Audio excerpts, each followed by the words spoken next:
It is an early afternoon here. Hope all of you are doing well.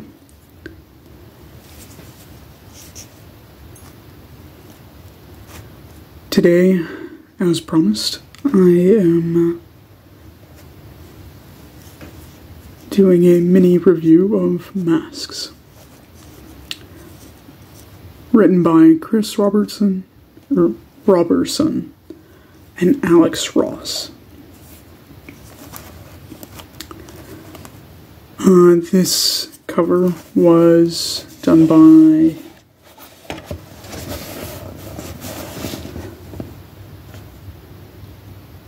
Arjun Syaf.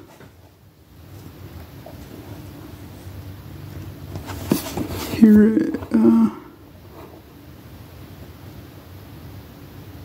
Ortego is also credited.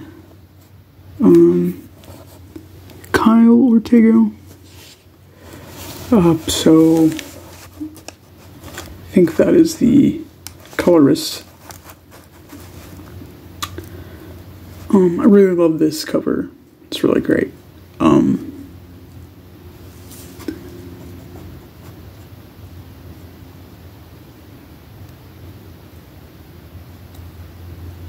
It really captures the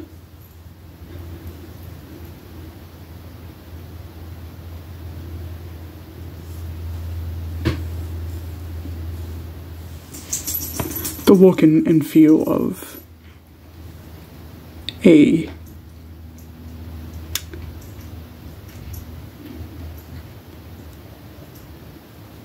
pulp hero book or comic book.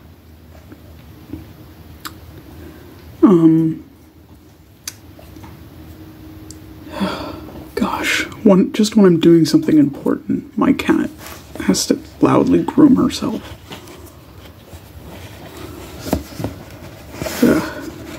Pay it no mind.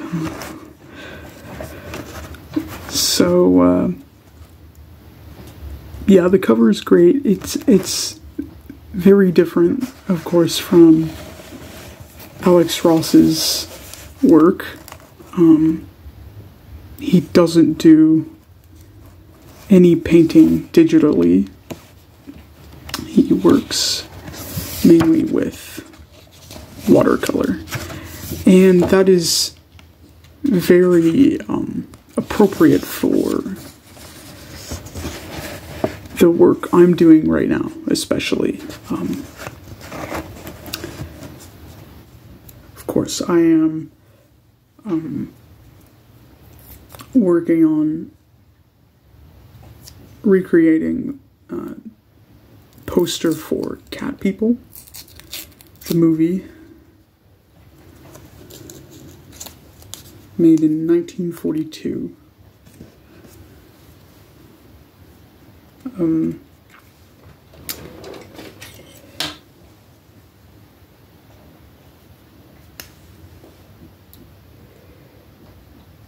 Though he has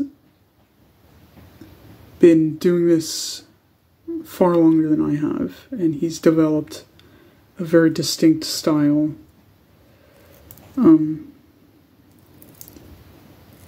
So of course I'm not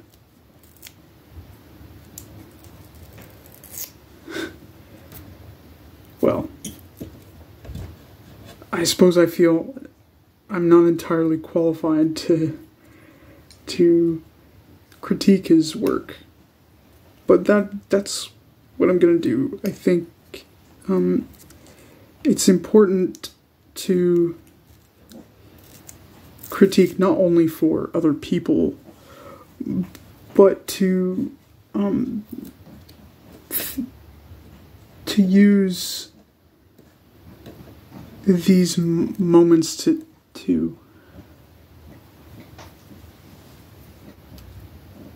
understand your tastes, your personal tastes, giving maybe a more well thought out reason for not liking something. Instead of just saying, I don't like it. Though, I also recommend just saying that and moving on. Because quite often,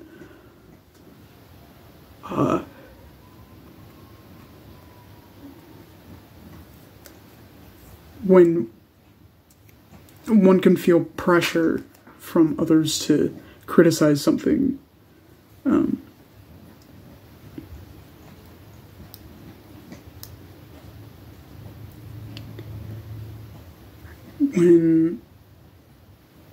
when maybe you don't necessarily have the skill to analyze something and to really come up with a good reason to not like it. I think maybe sometimes it's just good to say, rather, that you don't like something, but you'll get back to it later with a stronger understanding of this thing you don't like, and a more concrete opinion of it because of that. So I think I'm treating this as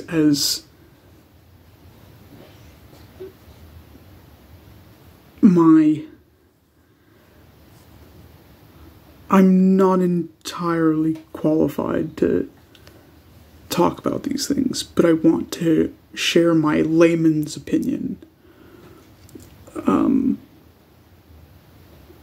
to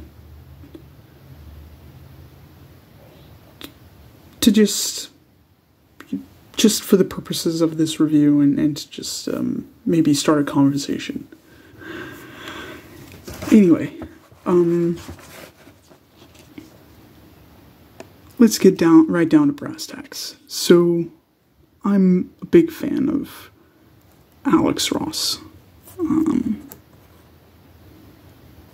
His art is incredible, and he has a strong storytelling ability, at least from panel to panel, in terms of art.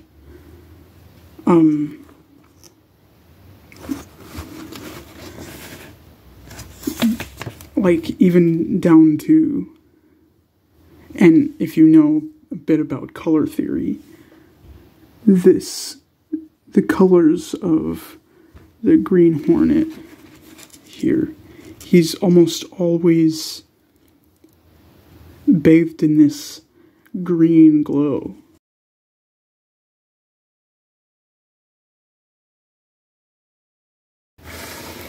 And here, in the corner, right as the shadows being introduced, comes in this red comes in, and it's this really nice, it's not a very intense color, it's really soft and beautiful. That's just the nature of watercolor. It softens things, though you can have sort of hard edges with things like shoes or hair or masks.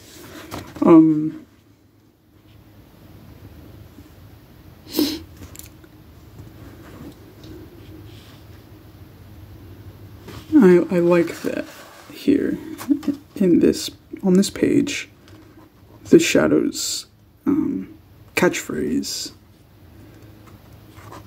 makes an appearance. The weed of crime bears bitter fruit, and the shadow ensures that crime must not pay. think originally it was oh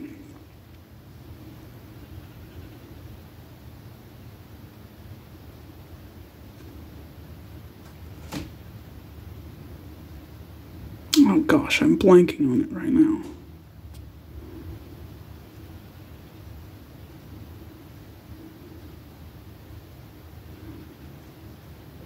But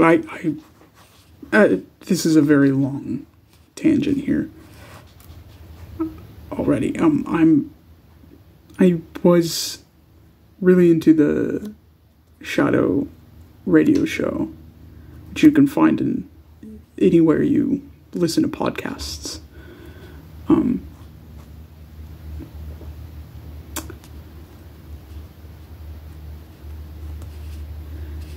And I loved hearing his catchphrase before, in the opening of the episode.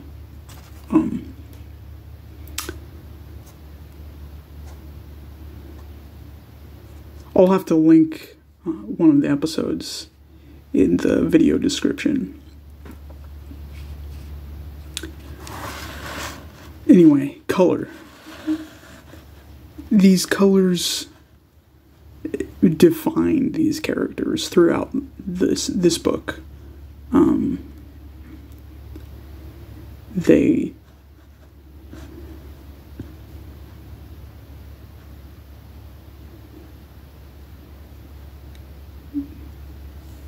They always are depicted with, if even outside of their uniforms, these little spots of green or red. Here, that is Lamont Cranston, and he has a little rose there on his suit. It reminds me a bit of Indiana Jones and the Temple of Doom. The suit that Indy's wearing in the opening scene.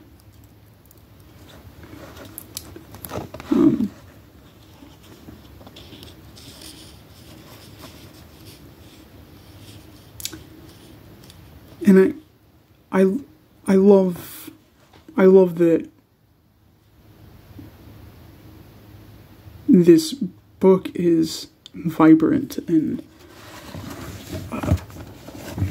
has so much color.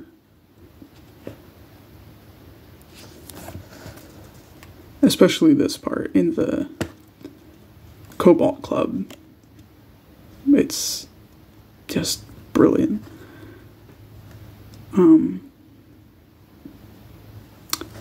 These close-ups are amazing. Just look at that.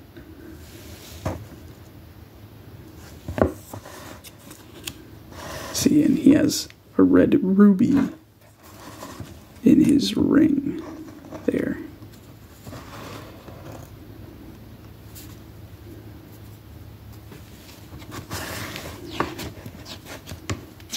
And Margot's lipstick is red. It's great.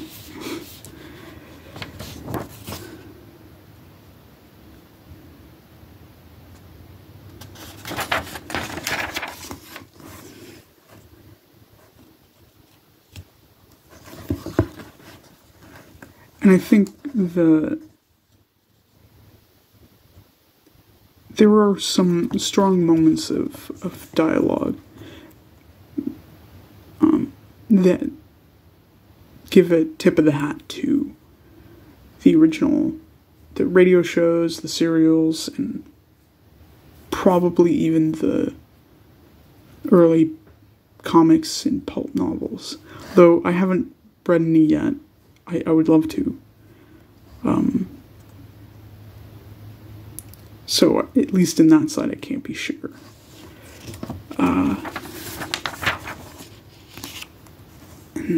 I love this sketch of Zorro. There are so many good things to see in this comic. This guy, by the way, looks a bit like President Harding. Maybe that's just me, though. I like part of this court scene here. And especially the movement of it. I like here, this is really strong when he's being led away by the Black Legion, they're called. That moment is, I think, much stronger than this moment here when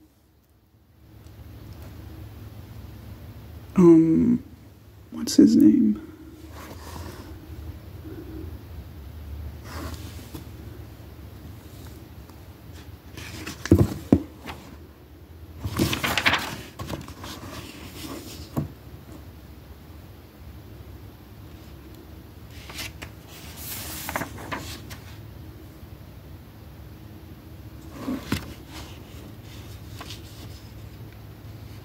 Rafael Vega gets arrested.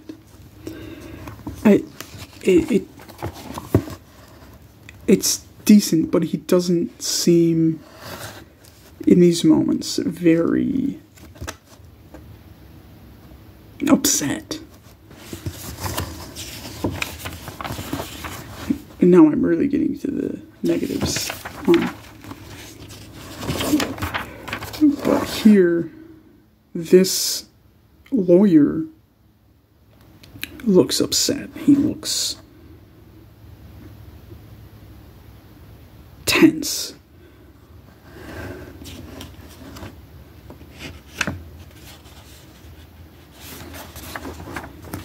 And there you can see the problems with Alex Ross's art, that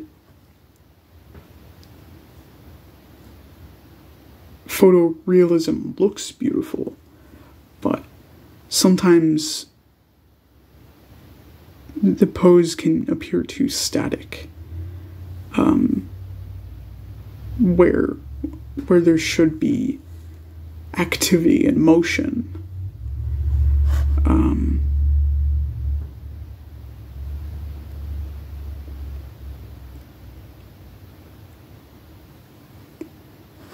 And sometimes the way that these panels are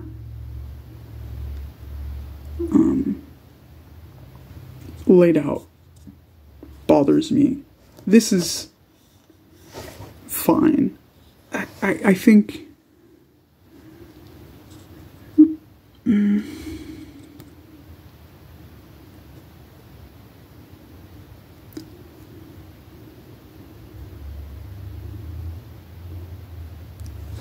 this here really feels unnecessary because there's the establishing shot. Then they actually speak dialogue here.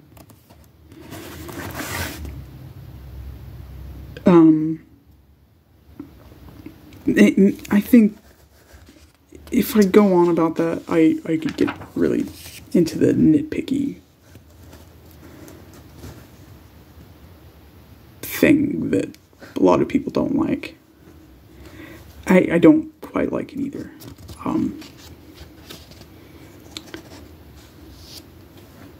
I do appreciate that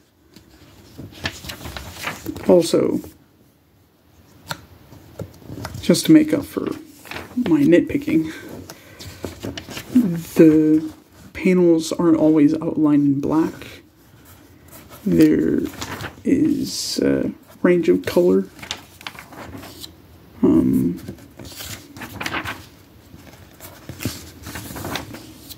from blue, these early night scenes to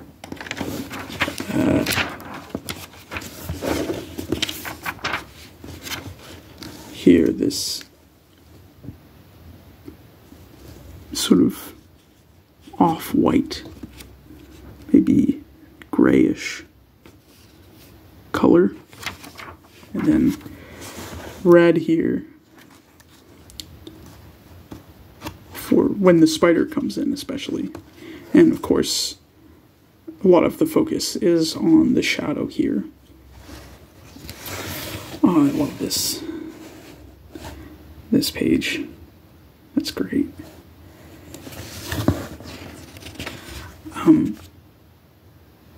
Now, I know this is a first issue. This is the opening of a longer series, but I think the writing is poor.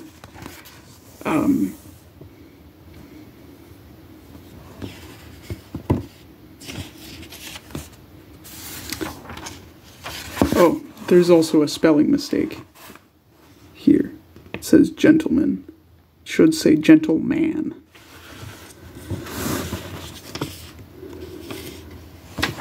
I think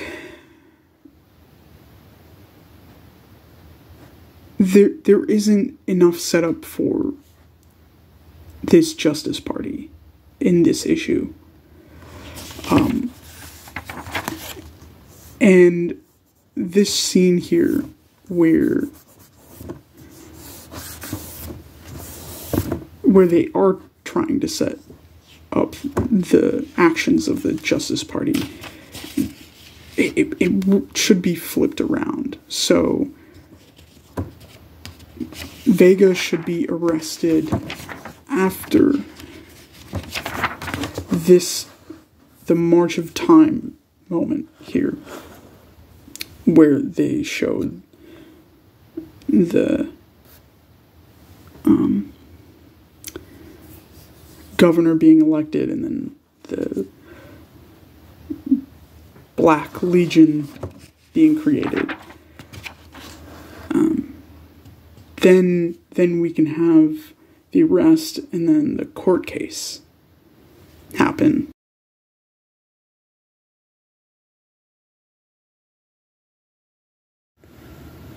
I hope that transition wasn't too abrupt for all of you.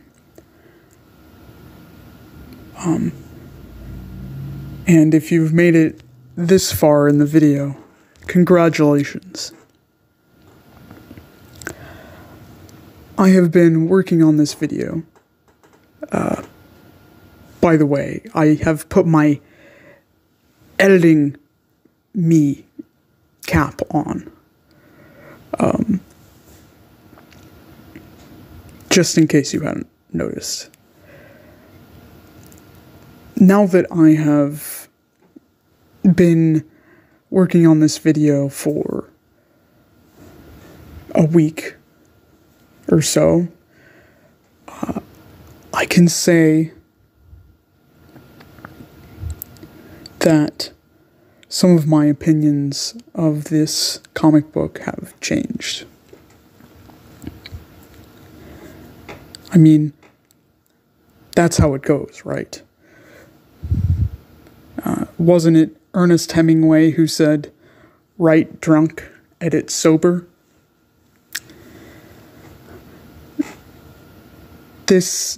I say all this only with the benefit of hindsight and coffee. No alcohol was involved, but the sentiment of that statement rings true.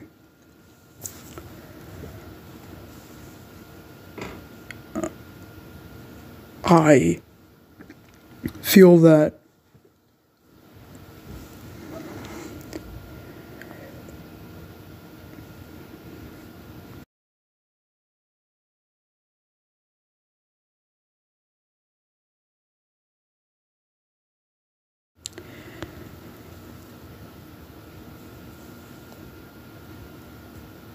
there are a few of my opinions that have stayed the same. One is Alex Ross's art is beautiful, but his characters in certain panels can be too posed and stiff. I've already laid out some examples in the part 1 of this video, so I won't go over that again. But I find that my opinion of the layout of his panels, the visual storytelling, is still really strong and dynamic.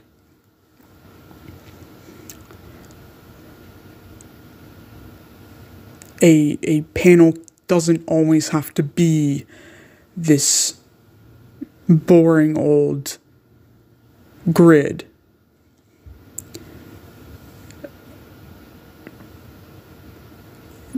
This isn't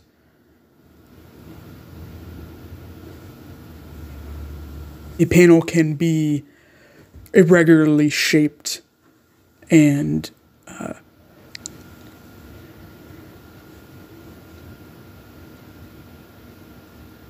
the characters' bodies can be slightly positioned outside of the panel.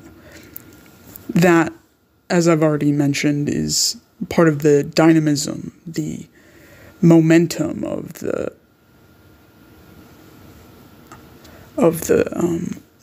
panel-to-panel storytelling. However, I am still of the opinion that it's similar to television, though it is not a one-to-one comparison. Comics, like masks, that are 6 to 8 issues, should be self-contained. So you can have the first issue stand alone as its own story, but still hold up alongside the rest of the run and be cohesive and entertaining. I don't think all of this has to be connected across titles. Because I know this was running concurrently with solo titles, especially the Shadows run in 2012.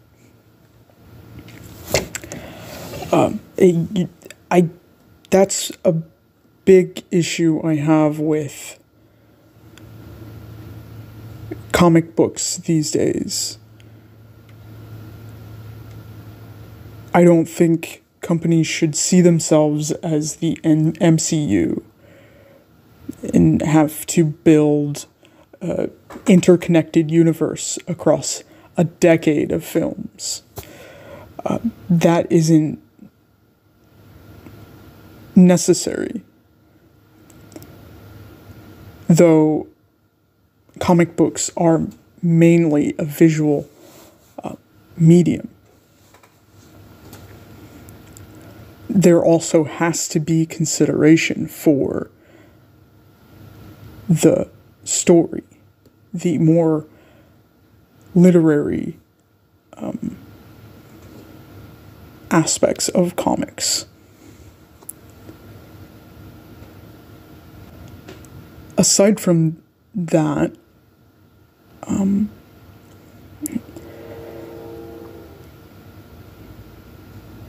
I think, as I've already mentioned, that my opinions will continue to change as I continue with this series. And maybe the writing will improve for me.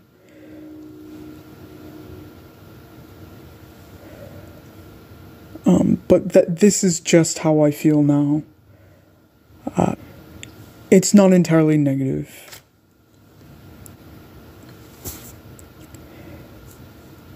The experience of reading this comic for me was like going to see a movie you had no real expectations for, say, Top Gun Maverick, and you went in and watched it and thought, it was alright. That, to sum all this up, is how I feel. So, of course, I accept that, being that the act of reading comics is a subjective experience, I welcome your comments in the comment section below. Please discuss away, and I will join in gladly, and maybe y'all will change my mind.